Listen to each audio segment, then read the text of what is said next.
പള്ളിപ്പുറം ഗ്രാമീണ വായനശാലയിൽ അക്ഷരക്കരോളും റിപ്പബ്ലിക് സദസ്സും സംഘടിപ്പിച്ചു. റിപ്പബ്ലിക് ദിനാഘോഷത്തിന്റെ ഭാഗമായാണ് പരിപാടി സംഘടിപ്പിച്ചത്. വായനാ പരിസരത്ത് നിന്ന് ആരംഭിച്ച അക്ഷരക്കരോൾ പള്ളിപ്പുറം കടവു ചുറ്റി സെന്ററിൽ സമാപിച്ചു.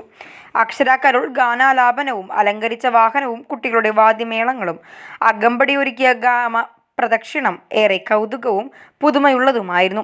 വായനശാല president A K Radhakrishnan, vice president V P Dhanalakshmi, joint secretary P B Sudheer, വായനശാല മെമ്പർമാർ, കുട്ടികൾ, നാട്ടുകാർ എന്നിവർ നേതൃത്വം നൽകി.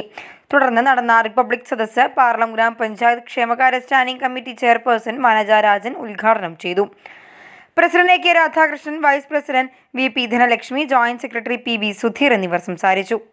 തുടർന്ന് വായനശാലയുടെ പുതിയ കെട്ടിടത്തിന്റെ ഉദ്ഘാടനത്തിനായുള്ള സംഘാടക സമിതിക്ക് രൂപം നൽകി. ഈ മാസം 20-21 ദിവസങ്ങളിൽ ഉദ്ഘാടന ചടങ്ങ് സംഘടിപ്പിക്കും. സംഘാടക സമിതി രൂപീകരണ യോഗത്തിൽ പി ബി സുധീർ, സജീവൻ മുളങ്ങിൽ എന്നിവർ സംസാരിച്ചു.